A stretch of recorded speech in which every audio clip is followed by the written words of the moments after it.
ಬೆದರಿಸಿದವರು ಯಾರೂ ಉದ್ಧಾರವಾಗಿಲ್ಲ. ಬಡಪಾಯಿ ಪತ್ರಕರ್ತರ ಮೇಲೆ ದೌರ್ಜನ್ಯವೆಸಗೋದು ರಾಜಕಾರಣಿಗೆ ಶೋಭೆ ತರುವಂತದ್ದಲ್ಲ. ಪತ್ರಿಕಾಗೋಷ್ಠಿಯಲ್ಲಿ ಮಾಜಿ ಸಂಸದ ಬಿ ಶ್ರೀರಾಮುಲು ಬೇಸರ.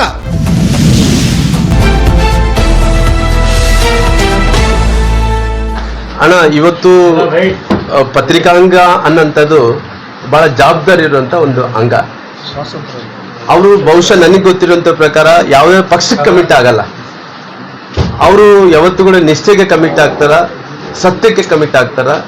ಯಾವುದೇ ಕೆಲವೊಂದು ಒಳ್ಳೇದಾದಂಥ ಟೈಮ್ ಒಳ್ಳೇದನ್ನು ನೋಡಿಸ್ಕೊಡುವಂಥವ್ರು ಪತ್ರಕರ್ತರು. ಬಹುಶಃ ನಮ್ಮ ಇತಿಹಾಸದಲ್ಲಿ ಪತ್ರಕರ್ತರನ್ನ ಬೆದರಿಸಿದಂಥವ್ರು ಯಾರಿಗೂ ಉದ್ಧಾರ ಆಗಲಿಲ್ಲ. ನಾನು ಹಳೆಯ ಕಾಲದಲ್ಲಿ ನಾನು ಸುಮಾರಾಗಿ 1980ರಿಂದ ನಾನು ನೋಡ್ಕೊತ ಬಂದಿನಿ. ಬಹುಶಃ ಈ ಸಂಪ್ರದಾಯ ಇತ್ತೀಚೆಗೆ ಏನು ಪ್ರಾರಂಭ ಆಗಿದೆ. ಯಾರೋ ಬಹಳ ಮಂದಿ ಪತ್ರಕರ್ತರು ಕೂಡ ಇತ್ತೀಚೆಗೆ ನಾನು ನೋಡ್ತಾರೆ ರಾಜಕಾರಣದಲ್ಲಿ ಸೇರಿಬಿಟ್ಟಾರ. ಆ ಪಾರ್ಟಿಯಲ್ಲಿ ಈ ಪಾರ್ಟಿಯಲ್ಲಿ ಗುರ್ತಿಸ್ಕೊಂಡ್ಬಿಟ್ಟಾರ. ಅದು ಕೂಡ ನವೀನ್ ಸಂಗೀತನ ಅಲ್ಲ, ಹಂಗಲ್ಲ ಪಾಪ. ಯಾಕಂದ್ರೆ ಪತ್ರಕರ್ತರು ಅವರು ಹುದ್ದೆಯನ್ನು ಅಲಂಕಾರ ಮಾಡೋಂಥ ಟೈಮಲ್ಲಿ ಅವ್ರು ಕೂಡ ಪ್ರಮಾಣ ವಚನ ಸ್ವೀಕಾರ ಮಾಡೋಂಥ ಒಂದು ಪ್ರಾಮಾಣಿಕವಾದಂಥ ಹುದ್ದೆ ಇವತ್ತು ಅಂಗ, ಬಹಳ ದೊಡ್ಡ ಅಂಗ ಅಂದ್ರೆ ಪತ್ರ ಅಂಗ. ಹಂಗಾಗಿ ಇವತ್ತು ಪರಿಸ್ಥಿತಿ ಏನಾಗಿದೆ ಅಂತ ಹೇಳಿದ್ರೆ, ಇವತ್ತು ಕೆಲವು ಮಂದಿನ ನಾನು ವಾಟ್ಸಪ್ ಫೇಸ್ಬುಕ್ ಅಲ್ಲಿ ನೋಡೋಂಥ ಟೈಮ್ ಅವರು ಇವರು ಅಂತ ಹೇಳ್ಕೊಂಡು ಹೋಗ್ತಾರೆ. ಹಂಗೇನು ಬೇಡ. ನನಗೆ ಬಹಳ ನವೀನ ಸಂಗೀತ ಏನಂದ್ರೆ, ಮೊನ್ನೆ ನಮ್ಮ ಯಾರೋ ಸಂಜಯವಾಣಿ ಮಲ್ಲಯ್ಯ ಮಲ್ಲಯ್ಯ ನಮ್ಮೇಲೆ ಕೂಡ ಸಿಟ್ಟಾತ. ಯಾವತ್ತು ನಮ್ಮನ್ನ ಇಲ್ಲಿ ಬಂದ ತಕ್ಷಣ ಕುರ್ಸಿ ಹಾಕ್ಯಾರೇನ್ರ, ಏನ್ ಹಾಕಿದೀವು, ಏನ್ ಟೀ ಕೊಡ್ತಿರ್ಲಿಲ್ಲ ಅಂದ್ರೆ ಬೆದರಿಸಿದ ಆತ ಕೂಡ. ನಾನು ಯಾವತ್ತು ಕೂಡ ಮಲ್ಲಯ್ಯನ ಯಾವತ್ತು ಕೂಡ ನಮ್ಮ ಮೂಕ ಮಲ್ಲ ಅಂದ್ರೆ ಮುಂಚೆ ಸಂಜೆ ಮಲ್ಲಯ್ಯ ಅಂತಿದ್ದೆ.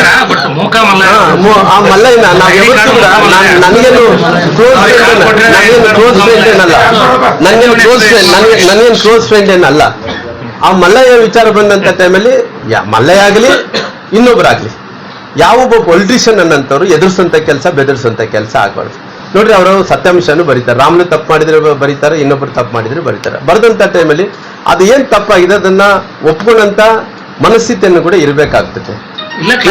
ಕ್ಲಾರಿಫಿಕೇಶನ್ ಅನ್ನು ಕೊಡ್ಬೇಕು. ಈ ರೀತಿ ಬೆದರಿಸಂತದ್ದು ಯಾರಿಗೆ ಶೋಭೆ ತಂದು ಕೂಡ ಈ ಸಂಪ್ರದಾಯ ಎಲ್ಲಿಂದ ಬರ್ತದೆ?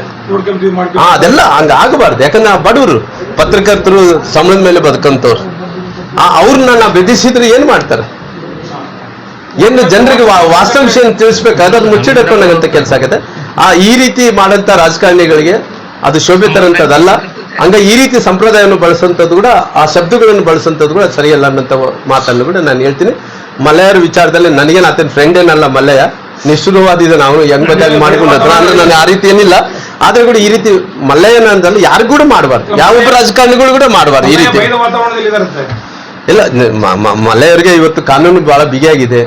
ಒಳ್ಳೆ SP ಗಳಿದಾರ, ಒಳ್ಳೆ ಅಧಿಕಾರಿಗಳಿದಾರ, ಒಳ್ಳೆ ಇವತ್ತು ಸಿಸ್ಟಮ್ ಗಟ್ಟಿಯಾಗಿದೆ. ಮುಂಚೆ ಹಳೆಯ ಕಾಲದಲ್ಲಿದ್ರೆ ಆ ಸಿಸ್ಟಮ್ ನಡೀತಿದ್ದಿಲ್ಲ. ಇವಾಗ ಸಿಸ್ಟಮ್ ಗಟ್ಟಿ ಇರೋ ಕಾರಣ ಯಾರು ಎದುರೋದೇನು ಬೇಕಾಗಿಲ್ಲ. ಎಲ್ಲರನ್ನ ಕಾಪಾಡೋದಂತ ಕಾನೂನು ಕಾಪಾಡ್ತಾರೆ. ನನ್ನ ಸಪೋರ್ಟ್ ಅನ್ನೋದಕ್ಕೆ ಕಾನೂನು ಅವ್ರಿಗೆ ಸಪೋರ್ಟ್ ಮಾಡ್ತದೆ.